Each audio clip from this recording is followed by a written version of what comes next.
Numbers chapter 16.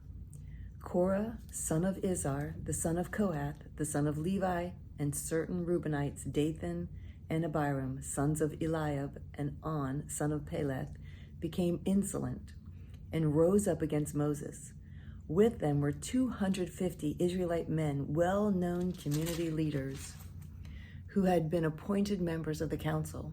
They came as a group to oppose Moses and Aaron and said to them, "You have gone too far. The whole community is holy, every one of them, and the Lord is with them. Why then do you set yourself above the Lord's assembly?" When Moses heard this, he fell face down. Then he said to Korah and all his followers, "In the morning the Lord will show who belongs to him and who is holy, and he will have that person come near him. The man he chooses he will cause to come near him. You, Korah, and all your followers are to do this. Take censers, and tomorrow put fire and incense in them before the Lord. The man the Lord chooses will be the one who is holy. You Levites have gone too far." Moses also said to Korah, "Now listen, you Levites, isn't it enough for you that the God of Israel has separated you from the rest of the Israelite community and brought you near himself to do the work at the Lord's tabernacle and to stand before the community and minister to them? He has brought you and all your fellow Levites near himself, but now you are trying to get the priesthood too. It is against the Lord that you and all your followers have banded together. Who is Aaron that you should grumble against him?" Then Moses summoned Dathan and Abiram, the sons of Eliab, but they said, "We will not come.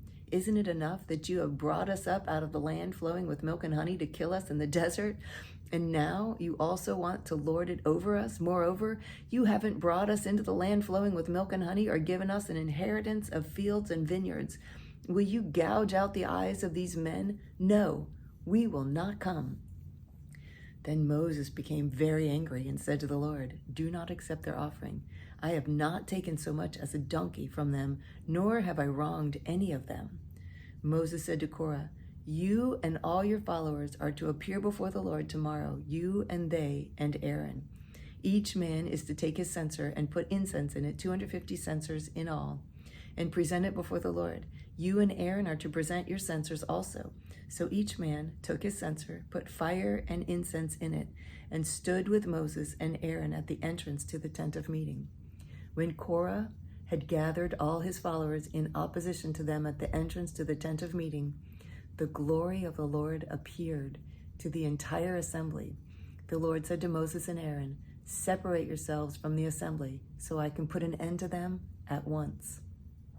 But Moses and Aaron fell face down and cried out, "O God, God of the spirits of all mankind, will you be angry with the entire assembly when only one man sins?" Then the Lord said to Moses, "Say to the assembly, move away from the tents of Korah, Dathan, and Abiram." Moses got up and went to Dathan and Abiram, and the elders of Israel followed him. He warned the assembly, "Move back from the tents of these wicked men. Do not touch anything belonging to them, or you will be swept away because of their sins." So they moved away from the tents of Korah, Dathan, and Abiram. Dathan and Abiram had come out and were standing with their wives, children, and little ones at the entrances to their tents. Then Moses said, "This is how you will know that the Lord has sent me to do all these things, and that it is not my idea. If these men die a natural death and experience only what usually happens to men, then the Lord has not sent me.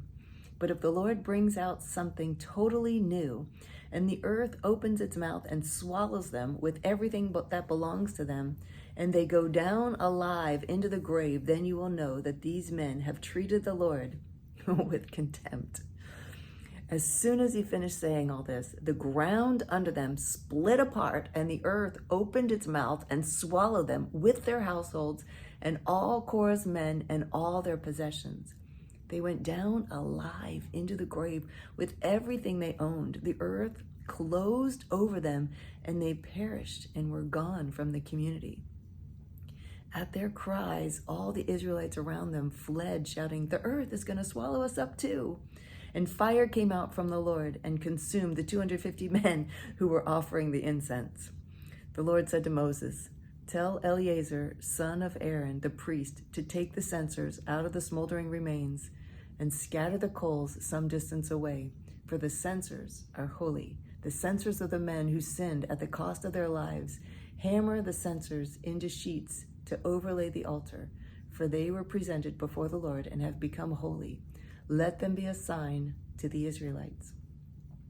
So Eleazar the priest collected the bronze censers brought by those who had been burned up, and he had them hammered out to overlay the altar, as the Lord directed him through Moses. This was to remind the Israelites that no one except a descendant of Aaron should come to burn incense before the Lord, or he would become like Korah and his followers. The next day, the whole Israelite community grumbled against Moses and Aaron. "What? What? You have killed the Lord's people," they said. "What?" Wow. Wow.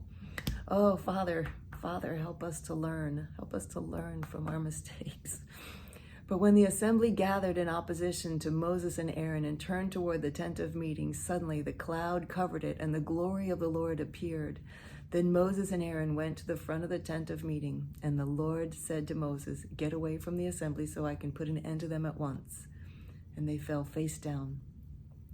Then Moses said to Aaron, "Take your censer and put incense in it, along with fire from the altar, and hurry to the assembly to make atonement for them. Wrath has come out from the Lord, and plague has started." So Aaron did as Moses said and ran into the midst of the assembly. The plague had already started among the people, but Aaron offered the incense and made atonement for them. He stood between the living and the dead, and the plague stopped. But 14,700 people died from the plague, in addition to those who had died because of Korah.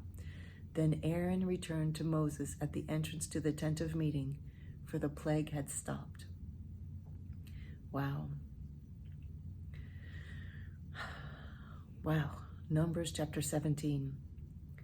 The Lord said to Moses, "Speak to the Israelites and get 12 staffs from them, one from the leader of each of their ancestral tribes. Write the name of each man on his staff. On the staff of Levi, write Aaron's name, for there must be one staff for the head of each ancestral tribe. Place them in the tents of meeting in front of the testimony where I meet with you. The staff belonging to the man I choose will sprout, and I will rid myself of these constant grumbling against you by the Israelites." So Moses spoke to the Israelites and their leaders, gave them 12 staffs, one for the leader of each of the ancestral tribes, and Aaron's staff was among them. Moses placed the staffs before the Lord in the tent of the testimony. The next day, Moses entered the tent of the testimony and saw that Aaron's staff, which represented the house of Levi, had not only sprouted, but had budded, blossomed, and produced almonds. Wow. Then Moses brought out all the staff from the Lord's presence to all the Israelites. They looked at them, and each man took his own staff. The Lord said to Moses, "Put back Aaron's staff in front of the testimony to be kept as a sign to the rebellious. This will put an end to their grumbling against me so that they will not die." Moses did just as the Lord commanded him. The Israelites said to Moses, "We will die. We are lost. We are all lost. Anyone who even comes near the tabernacle of the Lord will die. Are we all going to die?" Wow. Numbers chapter 18. The Lord said to Aaron, "You, your sons, and your father's family are to bear the responsibility for offenses against the sanctuary, and you and your sons alone are to bear the responsibility for offenses against the priesthood. Bring your fellow Levites from your ancestral tribe to join you and assist you when you and your sons minister before the tent of the testimony. They are to be responsible to you and are to perform all the duties of the tent, but they must not go near the furnishings of the sanctuary or the altar, or both they and you will die. They are to join you and be responsible for the care of the tent of meeting, all the work of the tent, and no one else may come near where you are. You are to be responsible for the care of the sanctuary and the altar, so that wrath will not fall on the Israelites again. I myself have selected your fellow Levites from among the Israelites as a gift to you, dedicated to the Lord, to do the work of the tent of meeting. but only you and your sons may serve as priests in connection with everything at the altar and inside the curtain. I am giving you the service of the priesthood as a gift. Anyone else who comes near the sanctuary must be put to death." Then the Lord said to Aaron, "I myself have put you in charge of the offerings presented to me. All the holy offerings the Israelites give me, I give to you and your sons as your portion and regular share.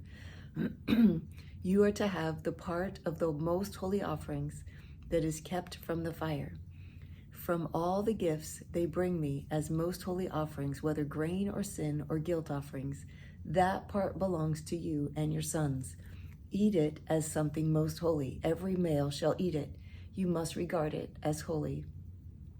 This also is yours. Whatever is set aside from the gifts of all the wave offerings of the Israelites, I give this to you and your sons and daughters as your regular share. Everyone in your household who is ceremonially clean may eat it. I give you all the finest oil and all the finest new wine and grain they give to the Lord as the firstfruits of their harvest. All the land's firstfruits that they bring to the Lord will be yours. Everyone in your household who is ceremonially clean may eat it. Everything in Israel that is devoted to the Lord is yours. The first offspring of every womb, both man and animal, that is offered to the Lord is yours. But you must redeem every firstborn son and every firstborn male of unclean animals. When they are a month old, you must redeem them as at the redemption price set at 5 shekels of silver according to the sanctuary shekel, which weighs 20 gerahs. But you must not redeem the firstborn of an ox, a sheep, or a goat. They are holy. Sprinkle their blood on the altar and burn their fat as an offering made by fire, an aroma pleasing to the Lord. Their meat is to be yours, just as the breast of the wave offering and the right thigh are yours. Whatever is set aside from the holy offerings the Israelites present to the Lord, I give to you and your sons and daughters as your regular share. It is an everlasting covenant of salt before the Lord for both you and your offering." The Lord said to Aaron, "You will have no inheritance in their land, nor will you have any share among them. I am your share and your inheritance among the Israelites. I give to the Levites all the tithes in Israel as their inheritance in return for the work they do while serving at the tent of meeting. From now on, the Israelites must not go near the tent of meeting, or they will bear the consequences of their sin and will die. It is the Levites who are to do the work at the tent of meeting and bear the responsibility for offenses against it. This is a lasting ordinance for the generations to come. They will receive no inheritance among the Israelites. Instead, I give to the Levites as their inheritance the tithes that the Israelites present as an offering to the Lord. This is why I said concerning them, they will have no inheritance among the Israelites." The Lord said to Moses, "Speak to the Levites and say to them, when you receive from the Israelites the tithe I give you as your inheritance, you must present 1/10 of the tithe as the Lord's offering. Your offering will be reckoned to you as grain from the threshing floor or juice from the winepress. In this way, you also will present an offering to the Lord from all the tithes you receive from the Israelites. From these tithes, you must give the Lord's portion to Aaron the priest. You must present as the Lord's portion the best and holiest part of everything given to you. Say to the Levites, when you present the best part, it will be reckoned to you as the product of the threshing floor or the winepress. You and your households may eat the rest of it anywhere, for it is your wages for your work at the tent of meeting. By presenting the best part of it, you will not be guilty in this matter. Then you will not defile the holy offerings of the Israelites, and you will not die."